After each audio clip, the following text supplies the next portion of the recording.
देख रहे हैं सुदर्शन न्यूज। नमस्कार, सुदर्शन न्यूज पर यूपी विशेष देख रहे हैं आप और मैं हूं आपके साथ वागीशा। बुलेटिन की शुरुआत कर रहे हैं उत्तर प्रदेश के लखनपुर खीरी में नहर की पटरी काटने की कोशिश करते पुलिस ने 6 जिहादियों पर केस दर्ज कर दिया है।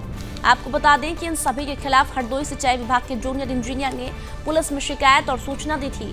दबोचे गए जिहादियों में रिक्शान शाह, सिकंदर शाह, वसीम खान, सरदार अली, जशान अली और मुदरिक अली के नाम शामिल है। इसमें से जशान को गिरफ्तार कर लिया गया है। जूनियर इंजीनियर गौतम ने बताया कि पटरी काटने में अगर यह लोग कामयाब हो जाते हैं तो कई गांव में बाढ़ जैसे हालात हो जाते हैं और पास में निकली रेलवे लाइन और सड़क भी प्रभावित होती है। सुदर्शन न्यूज ने इससे पहले असम में बाढ़ जिहाद की साजिश को नाकाम किया था और अब एक बार यूपी में इस साजिश ने साफ कर दिया है कि देश में प्राकृतिक आपदा का रूप देने के लिए भी साजिश की तैयारी की जाने लगी है, जिसे एक विशेष समुदाय के लोग हर साल में पूरा करना चाहते हैं।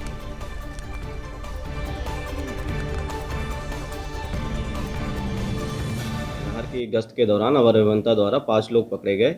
नहर की छेड़छाड़ करते वक्त रिक्शान, सिकंदर, वसीम, सरदार एवं जीशान, मदरिक ये अपने नहर खेत में सिंचाई करने हेतु नहर को काटने के प्रयास कर रहे थे। चूँकि नहर पूरी क्षमता से चल रही थी, यदि वो कट जाती तो एक बृहद कटाव का रूप भी ले लेती और सारा पानी नहर में ना संचालित होकर वहाँ उस स्थल से ग्रामीण क्षेत्रों में फैलने लगता।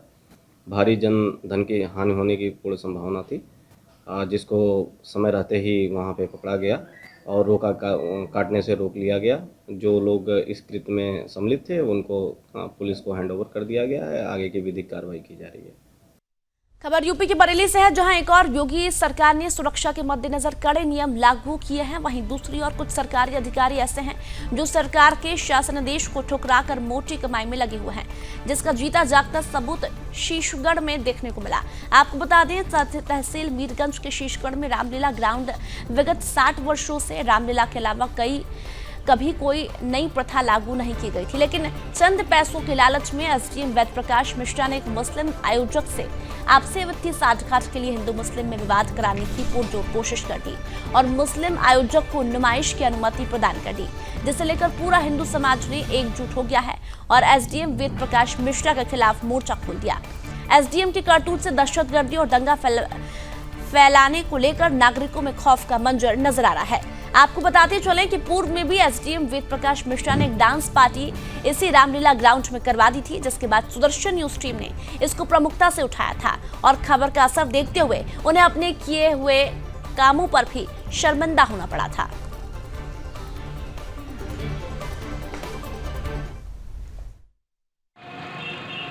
सरकार की तो पॉलिसी यही है। पहले तो मैं आप लोगों का धन्यवाद देना चाहूँगा। मेरा नाम राम प्रकाश गुप्ता हूँ। मैं यहाँ नगर पंचायत में नामित सभासद हूँ शासन की तरफ से। जो जानकारी में आया है कि जब से हमने अपना होश संभाला तब से हमने यहाँ शीशगढ़ में कभी नुमाइश नहीं देखी। एक बार लगी थी काफ़ी समय पहले समाजवादी के टाइम में, तो कस्बे के लोगों ने इसका विरोध किया था। तो इसलिए जो सरकार यहाँ से नुमाइश उखड़ कर चली गई थी, रामपुर जनपद में जाकर लगी थी। खबर यूपी के बरेली से है, जहां आंवला के थाना सिरौली में कई गंभीर आपराधिक मामलों में संलिप्त मुस्लिम युवक को सिरौली पुलिस ने पशु तस्करी गैंग के लीडर अंचन को धर दबोचा, जिसके कब्जे से पुलिस ने 300 ग्राम अफीम बरामद की है। बता दें कि अपराधी लंबे समय से पुलिस की आंखों में धूल झोंक कर फरार चल रहा था, जिसको गिरफ्तार करने में पुलिस को कड़ी मशक्कत करनी पड़ी। इस बीच अपराधी ने बचने के लिए कई बार पुलिस पर जानलेवा हमला भी किए थे, लेकिन अपराधी असफल रहा। तो वहीं पुलिस को मिली इस कामयाबी के चलते अपराधियों में खलबली मच गई है। गौरतलब है कि प्रदेश की योगी सरकार लगातार अपराधियों पर शिकंजा कस प्रदेश को अपराध मुक्त बनाने का प्रयास कर रही है, जिसकी जनता के द्वारा खूब सराहना की जा रही है।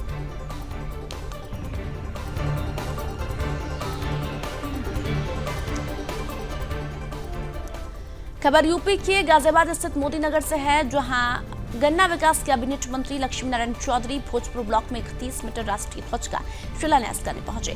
साथ ही पौधारोपण भी किया गया। इस दौरान उन्होंने अपने संबोधन में कहा कि जल्द ही किसानों का बकाया गन्ने का भुगतान किया जाएगा और गन्ना विकास विभाग द्वारा ग्रामीण क्षेत्रों में सड़कों का निर्माण भी कराया जाएगा। इसी दौरान उन्होंने भविष्य में किसानों का गन्ना भुगतान के लिए कार्य योजना तैयार करने की भी बात कही है।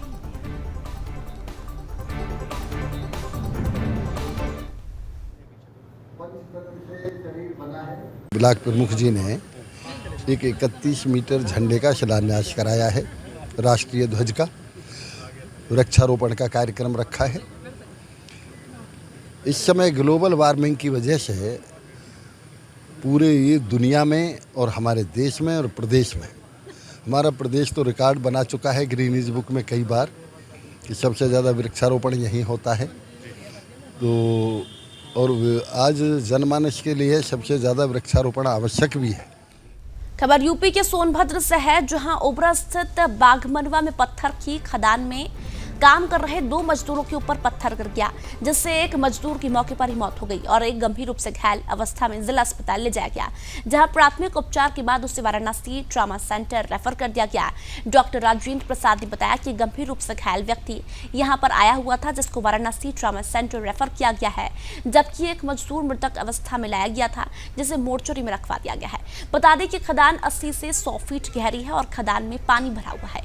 इतना ही नहीं, खदान पर 9 करोड़ रुपए की आरसी भी जारी है। बावजूद इसके पत्थर की खदान में लगातार काम हो रहा है। सुरक्षा के मानकों की बात करें तो ना तो मजदूरों के पैर में जूते हैं और न ही सर पर हेलमेट, न हाथों में दस्ताना। बिना सुरक्षा मानकों को पूरा किए लगातार अवैध खनन धड़ल्ले से चल रहा है और यह अधिकारियों की मिलीभगत के बिना यह संभव नहीं है।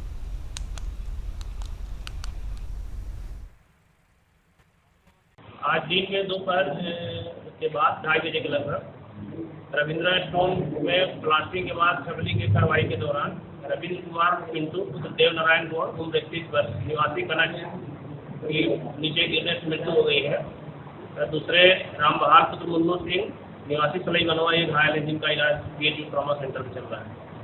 आरसी के बारे में तो अभी तहसीलदार से बातचीत हुई थी, बता रहे हैं कि स्टे है, लेकिन इस बारे में हम कल देखवा लेंगे। नाम का 26 वर्ष का आदमी था, वो तो मृत अवस्था में लाया गया था और दूसरा जो है घायल अवस्था में आया था, उसको जो हेड इंजरी थी, क्रश इंजरी थी बाएं घुटने और बाएं पैर फुट में, तो उसको बीएचयू भेज दिया गया और जो मृत बॉडी थी उसको मोर्चरी में रखवा दिया गया है। कारण वही एक्सीडेंटल भी हो सकता है या खदान वगैरह में गिर गए होंगे, जो भी। खबर यूपी के सीतापुर से है, जहां 4 मुस्लिम युवकों और उनके साथियों की दबंगई देखने को मिली और उन्होंने हिंदू युवक पर जानलेवा हमला कर दिया।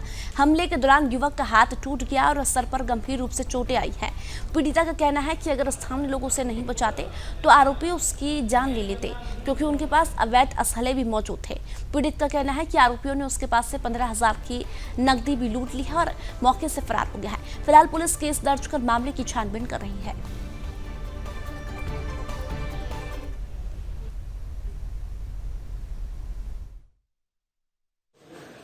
एक मारपीट फिजिकल असॉल्ट का केस आया है।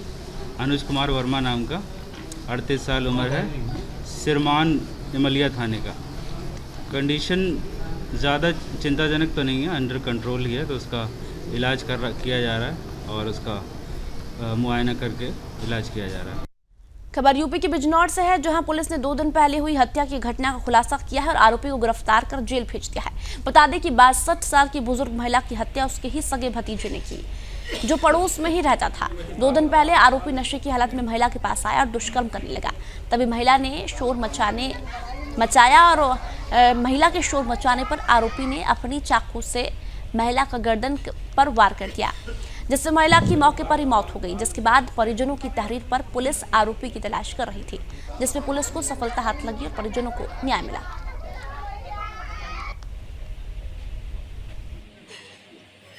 कल प्रातः एक सूचना प्राप्त हुई थी कि सत्तारवाला गांव जो नगीना देहात का है, वहां एक महिला लगभग 62 वर्ष उम्र की थी, अकेले रहती थी। उसकी धारदार हथियार से गला रेत कर हत्या कर दी गई थी।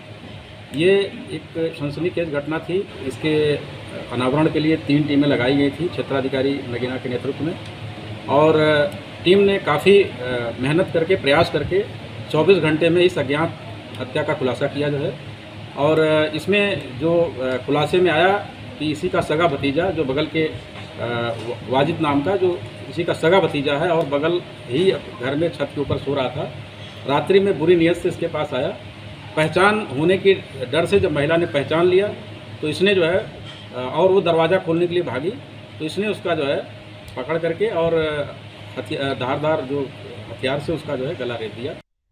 खबर यूपी के गोंडा से है, जहां बिजली विभाग द्वारा चलाई जा रही समाधान योजना के तहत जगतपुरा गांव में JEKD वर्मा के नेतृत्व में समाधान योजना का कैंप लगा था, जिसके माध्यम से उपभोक्ताओं को बिजली बिल में छूट देकर लाभ देने का काम किया जा रहा था। उसी समय बगल के गांव का रहने वाला एक व्यक्ति पहुंचते ही बिजली विभाग के कर्मचारियों को गाली गलौज देते हुए धमकी देने लगा। JEKD वर्मा का कहना है कि बेवजह उनके साथ बदसलूकी की गई, जिससे उनकी टीम में दहशत है, जिसको लेकर शिकायत भी दर्ज कराई गई है, लेकिन अभी तक कोई कार्रवाई नहीं हुई। फिलहाल विभाग प्रशासन से उचित कार्रवाई की मांग कर रहा है।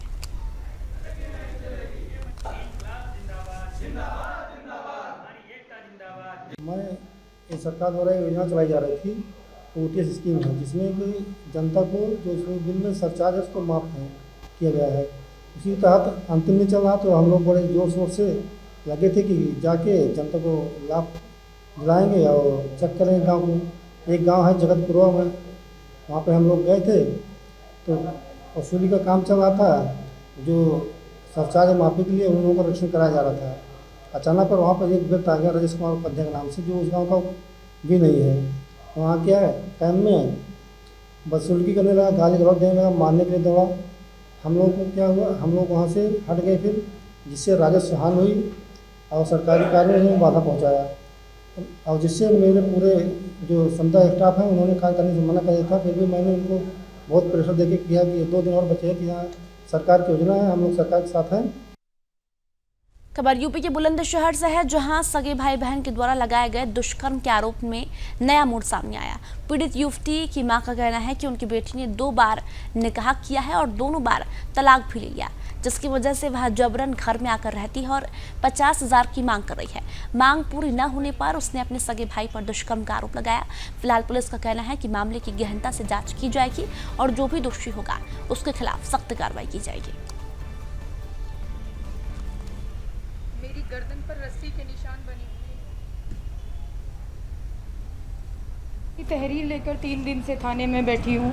परसों मैं SSP सर के ऑफिस में आई थी और मैंने SSP सर नहीं थे तो मैंने उनको कॉल की, तो उन्होंने शिकारपुर थाने में कहा मेरे सगे भाई ने मेरे साथ रेप किया। मैं ये तहरीर लेके परसों से शिकारपुर थाने में बैठी हुई हूँ, लेकिन उन्होंने मेरी रिपोर्ट दर्ज नहीं करी है। SSP साहब ने मुझे आश्वासन दिया था और वहाँ शिकारपुर थाने से फ़ौरन कॉल आनी शुरू हो गई थी कि आप शिकारपुर आ जाइए, वापस थाने में आ जाइए, आपकी फ़ौरन सुनवाई होगी। लेकिन अभी तक ना मेरी मुकदमा दर्ज, इन्होंने रिपोर्ट दर्ज की है और ना ही मेरा कोई कार्रवाई की है। मेरे आरोपी बल्कि भाग चुका है। चाहती हूँ कि मेरे बेटे की जान छूटे। मेरे बेटे का कोई नाम नहीं आया कहीं से कहीं तक। वो जो बोल रही है वो हर बात के लिए झूठ बोल रही है, कभी उसकी बात पर यकीन न कर। वो हर सांस में झूठ है उसका बोलना। भी कब्जा करना चाह रही है, पैसे भी लाना चाह रही है और इल्ज़ाम भी लगाना चाह रही है बेटे भाई पर। सब मामला झूठा। माँ हूँ, माँ कहते में भी शर्म आती है कि वो मेरी बेटी है, कहते में भी शर्म आती है कि वो बेटी है। खबर यूपी के हरदोई से है, जहां गैंगस्टर एक्ट के अपराधी की संपत्ति को बैंड बाजे के साथ कुर्क किया गया। कौशल पाल सिंह की 3 करोड़ से अधिक की संपत्ति को कुर्क कर दिया गया। कुर्की की कार्रवाई जिला अधिकारी के आदेश पर की गई है, जिसमें पुलिस ने 1 करोड़ 2 लाख का 2 मंजिला मकान और 1,75,000 की स्विफ्ट डिजायर कार को कुर्क कर दिया। SP राजेश द्विवेदी ने बताया कि शराब तस्कर की 1 करोड़ 3,75,000 की संपत्ति पर कार्रवाई की गई है।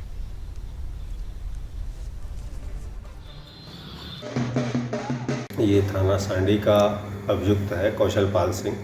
इसके द्वारा वर्ष 20 और 2021 में विभिन्न कंपनियों के रैपर्स और बोतलें वगैरह प्रयोग करके नकली शराब बेची जाती थी। इसके संबंध में अभियोग पंजीकृत हुए थे। वह इस वर्ष इसके और इसके साथी के विरुद्ध गैंगस्टर एक्ट कायम किया गया था। इसी एक्ट के तहत धारा 14(1) के तहत इसकी अवैध अर्जित हुई संपत्ति पाई गई, जो कि हुस्सेपुर सांडी में है। 1 2 मंजिला मकान है, उसमें दुकान भी है और एक स्विफ्ट डिज़ायर कार है, जो कि इसके द्वारा अपने अवैध कृत्यों से अर्जित की गई थी। DM महोदय द्वारा इसको अवैध मानते हुए कुर्की का आदेश दिया गया है, जो कि आज कुर्की की जा रही है। खबर यूपी के उन्नाव से है, जहां पुरानी रंजिश के चलते पड़ोसियों ने एक युवक पर जानलेवा हमला कर दिया। हमले के दौरान युवक को लाठी डंडों से पीट कर अधमरा कर दिया गया है। आनंद फानंद में स्थानीय लोगों ने युवक की जान बचाई और उसे इलाज के लिए जिला अस्पताल में भर्ती कराया, तो वहीं युवक की गंभीर हालत देखकर डॉक्टरों ने उसे कानपुर रेफर कर दिया, जहां इलाज के दौरान युवक की मौत हो गई है, जिसके बाद से परिजनों में मातम पसरा हुआ है और परिजन पुलिस से न्याय की गुहार लगा रहे हैं।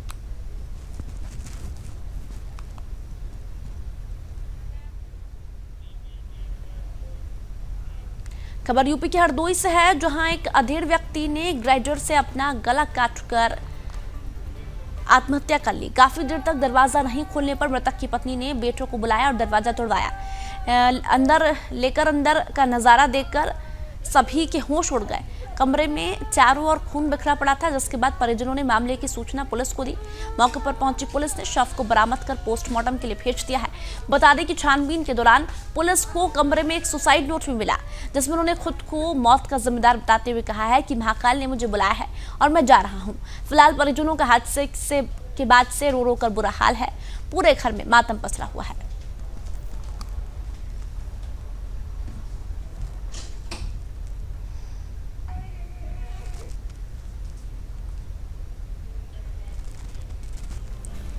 खबर यूपी के रुपईडिया से है, जहां गणेशपुर गांव के विशाल विश्वकर्मा की 19 मई को मिले शव के बारे में जहां पुलिस आत्महत्या बता रही है, वहीं उसकी पत्नी ने हत्या होने का आरोप लगाते हुए मुकदमा पंजीकृत कर कार्रवाई की मांग की थी और पुलिस अधीक्षक के आदेश के बाद 9 जून को मुकदमा लिखा गया है।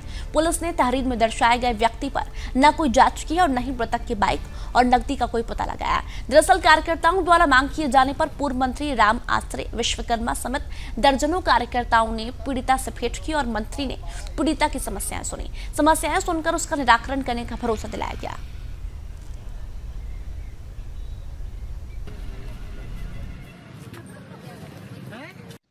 आज हम सभी लोग पार्टी के जिला अध्यक्ष रामहर्ष यादव और यहाँ के पूर्व विधायक श्री दिलीप वर्मा जी और पार्टी के सभी कार्यकर्ता और विश्वकर्मा समाज के सभी नेतागण यहाँ पर आए हैं। पीड़ित परिवार विशाल विश्वकर्मा के घर पर शोक संवेदना व्यक्त करने और इनमें जो कार्रवाई नहीं हो रही है उसमें बात करने के लिए। तो गांव के लोग हैं, क्षेत्र के लोग हैं, सभी लोगों से पता लगा है कि स्पष्ट रूप से विशाल विश्वकर्मा की हत्या की गई है और पुलिस हत्यारों को बचा रही है। और यूपी विशेष में फिलहाल इतना ही। आप देखते रहिए सुदर्शन न्यूज। जय हिंद।